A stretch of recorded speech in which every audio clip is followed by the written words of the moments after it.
Hello, everyone. Welcome to the News Browse News broadcast. Radio Canada International reports that airlines worldwide are experiencing a growing wave of flight cancellations due to a severe jet fuel shortage. This crisis stems from the blockage of the Strait of Hormuz and recent strikes on Iran by the U.S. and Israel, which have more than doubled jet fuel prices. Experts warn this could be the worst aviation crisis ever, with more cuts anticipated as peak travel season approaches. While Canada is less reliant on imported fuel, producing 85% of its domestic aviation fuel, it is still vulnerable to global price spikes. Major Canadian carriers like Air Transat, WestJet, and Air Canada have already announced capacity reductions and fuel surcharges, with Air Canada suspending 6 routes and increasing baggage fees. Lufthansa in Europe also canceled 20,000 flights. Travel experts predict that airfares will continue to rise or at least stabilize at higher levels, as airlines face immense financial pressure from escalating fuel costs. The uncertainty in the Middle East continues to complicate predictions for the industry's future. Hamilton police are actively searching for an 18-year-old man, Sultan Aldarwish, who reportedly escaped custody overnight Thursday. Aldarwish had been arrested on a warrant for failing to comply with a release order related to shoplifting offenses, and was also facing new charges for similar non-compliance. He was handcuffed when he managed to flee from police in the area of Main Street East and Grant Avenue. Authorities deployed several officers and a K-9 unit to canvass the vicinity. Aldarwish, described as 6 feet 1 inch tall, weighing 168 pounds, with brown eyes, long black curly hair, a small goatee, and a thin mustache, was last seen wearing a black moose-knuckle jacket, black shorts, and black shoes. His last confirmed location was near Barton and Leeming Streets. Global News urges anyone with information on his whereabouts to contact the police immediately. Hamilton police are currently conducting a large-scale search for an 18-year-old male, Sultan Aldarwish, who escaped custody early Thursday morning in central Hamilton. Aldarwish was initially taken into custody around 1 a.m. near Main Street East and Grant Avenue, where officers were investigating. He had an outstanding warrant related to shoplifting and was also facing new charges for failing to comply.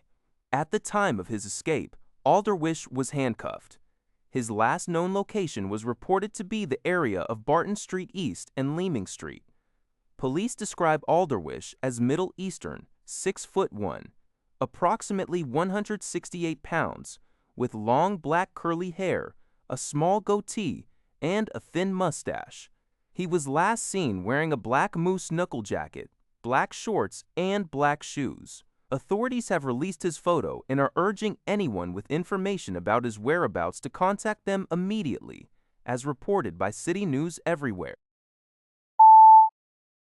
Global News reports that Canada's financial intelligence agency, FinTrack, has issued a stark warning about criminal organizations exploiting young students from India to carry out extortion schemes across the country. These networks are primarily targeting individuals and businesses within South Asian communities, with a notable increase in activity in British Columbia, Alberta, Manitoba, and Ontario.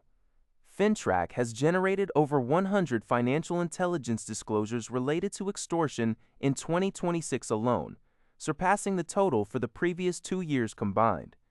These disclosures involved more than 300 subjects and over 63,000 financial transactions.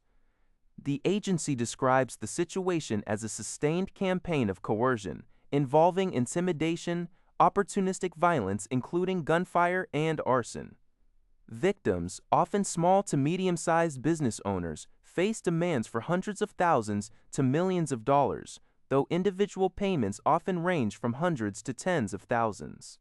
The FinTrack analysis suggests gangs like Bishnoi and Bombiha are involved, with potential copycat actors. The perpetrators are often identified as financially vulnerable young male Indian nationals on study permits, recruited to transfer money or act as enforcers. FinTrack urges financial institutions to look for signs such as nervous customers making inconsistent large cash withdrawals or wire transfers, and emphasizes the need for early reporting and reducing the stigma faced by victims. Vancouver City Councillors have approved a motion that could see a Major League Baseball (MLB) team brought to the city. The decision, reported by City News Everywhere, followed a meeting where issues of financing, public interest, and Vancouver's history with sports team expansions were thoroughly discussed.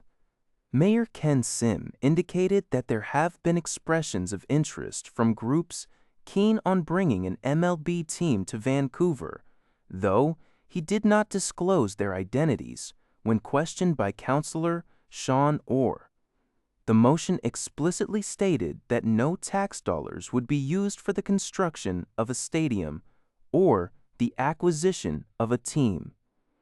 Despite Councillor Orr's opposition, which highlighted the past departure of the NBA Grizzlies and current uncertainties surrounding the Whitecaps and Canadiens baseball team, the motion passed, with only Orr voting against it. Councillors Pete Fry and Peter Meissner were absent for the vote. Public feedback during the meeting was largely positive regarding the prospect of an MLB team. That's all for this video. Thank you for watching. See you in the next video.